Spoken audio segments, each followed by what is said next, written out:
सादा जूते, मामूली कीमत के कपड़े, कहा तो ये जाता है कि आपके बैरून मुल्क खुफिया अकाउंट हैं, बैरून मुल्क होटल हैं, वो सारी दौलत कहाँ है? वो मैंने सब डोनेट कर दी गवर्नमेंट ऑफ पाकिस्तान को। मेरे पास जब आए तो मैंने पावर ऑफ अटॉर्नी दे दी कि तुम सब ले लो। क्या ये ऐसे इल्जामात हैं? झूठे पक्के अव्वल दर्जे के। मैंने आपको बताया ना कि जितने मुनाफिक और झूठे इस कौम में मिलेंगे आपको, खासतौर से हुक्मरानों में नहीं और कहीं नहीं मिलेंगे। हम लोग जो हमें जानते हैं, हमारे साथ काम करने वाले 30-30 बरस से घर वाले, उनसे पूछ लें कि जितनी सादा ज़िंदगी हम गुजारते हैं, जितना सादा हम खाना खाते हैं, जितनी ईमानदारी से हमने काम किया, आज तक सरकारी चीज़ यूज़ नहीं की। अगर दफ्तर का आदमी आया तो उससे काम लिया तो उसको हमेशा 500 रुपये दिए। डॉक्टर साहब, कितनी पेंशन मिलती रही आपको? पहले तो मिलती थी 4,467 रुपये, अभी 19,000 हो गई। फिर बाद में गवर्नमेंट की स्पेशल पेंशन दी है। जब उन्हें ये पता लगा कि इनके पास कोई पैसा वैसा नहीं है, इन्होंने कोई चोरी नहीं की और ये सब बकवास थी, प्रोपेगेंडा था, न मकान है, न अकाउंट है, न कुछ है, तो फिर आए कि जी हमें पता है आपको बहुत तकलीफ है फाइनेंशियली, बहन भाइयों से ले लेकर गुजारा कर रहे हैं, तो फिर एक स्पेशल पेंशन दी। तो आपकी टीवी की एक औरत होती जो पहले सब्जियाँ बेचती थी, वो एक दिन एक प्रोग्राम में कह रही थी, बहुत दिन हुए, कि जी इनके 23 प्लाट हैं इस्लामाबाद में, 23 बंगले। एक और साहब हैं जो अपने आप को बहुत बड़ा मशहूर कंपेयर कहते हैं, वो कहने लगे कि जी ये तो ठीक है इनको बंद कर दिया, लेकिन इनके जो मिलियंस बाहर रखे हैं वो भी तो मंगाओ। तो कितने का प्लाट आपके हैं इस्लामाबाद में? पूरा इस्लामाबाद, पूरा पाकिस्तान मेरा नहीं, वैसे जहाँ जैसे आपकी जाती मलकियत कितने हैं? मेरी जाती मलकियत जो घर आपने देखा था वो है, और एक बनी गला में जो हमने बनाया था, और उसके कागजात मौजूद हैं, पैसे जिस तरीके से हमने लगाए। ये इल्जामात क्यों लगाए?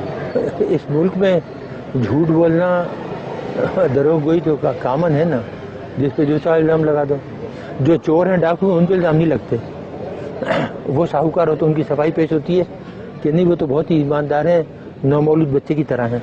एटमी मुल्क पाकिस्तान में हर तरफ लोड शेडिंग के अंधेरे हैं, क्या न्यूक्लियर तवानाई से ये मसला हल हो सकता है? ये हो सकता है बहुत, लेकिन अगर आप करना चाहें, कोई काम भी आप करना चाहें तो उसको आप नेशनल लेवल पे लें, नेशनल पॉलिसी बनाएं, गाइड करने वाले सही हों, लेकिन जहाँ चीज़ें जाहिलों के हाथ में हों वो कुछ कर सकते हैं। क्या तरीका है? कोई शॉर्टकट है? शॉर्टकट देखिए, तरीके बहुत से हैं, लेकिन अब हमने कसम खाई है कि इस मुल्क को कुछ नहीं बताएंगे। जो हमने बताया उसका जो सिला मिला ना, अब उसके बाद कोई सलूशन, कोई हल नहीं बताएंगे किसी को। आप नाराज हैं लोगों से?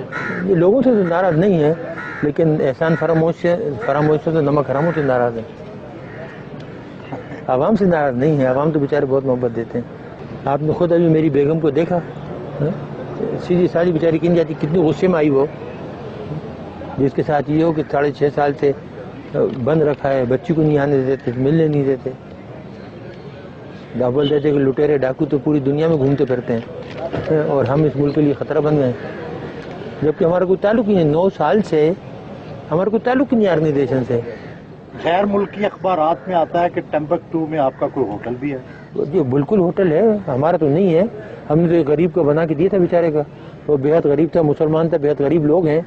हम सब ने मिल के 8-10 आदमियों ने चंदा करके, तो तकरीबन $50,000 थे, उसको वहाँ उसने जगह ली थी और उसको उसने बनाया। अगर हमारा तो हमारे पास वहाँ से पैसे आते कि नहीं आते, और हमें वहाँ बनाने की जरूरत पड़ी थी।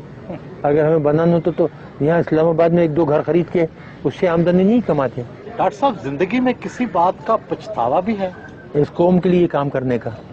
वो ये होता है, कभी कभी आदमी सोचता है ना कि कोई और काम करता, तालीम की तरफ ध्यान देता बजाय ये काम करने के ना, एजुकेशन की तरफ प्रोफेसर बन जाता। मेरे पास बहुत पेशकशें थी, लेकिन एकदम ये जब हिंदुस्तान ने धमाके किया तो 74 का, तो फिर मैंने देखा कि पाकिस्तान का जो वजूद है ख़तरे में पड़ गया है, इसलिए वो काम छोड़ के तो इधर आ गया।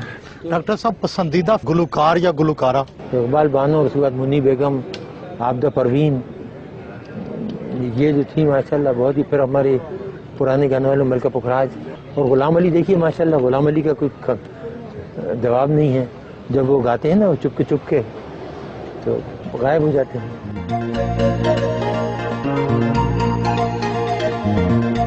زمانہ شناسا ملا تو ماضی کی باتیں چھڑ گئی.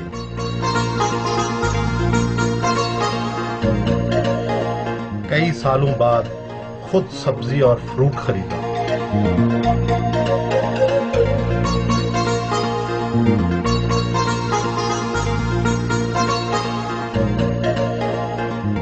لوگوں نے احتراماً ہاتھ ملائے.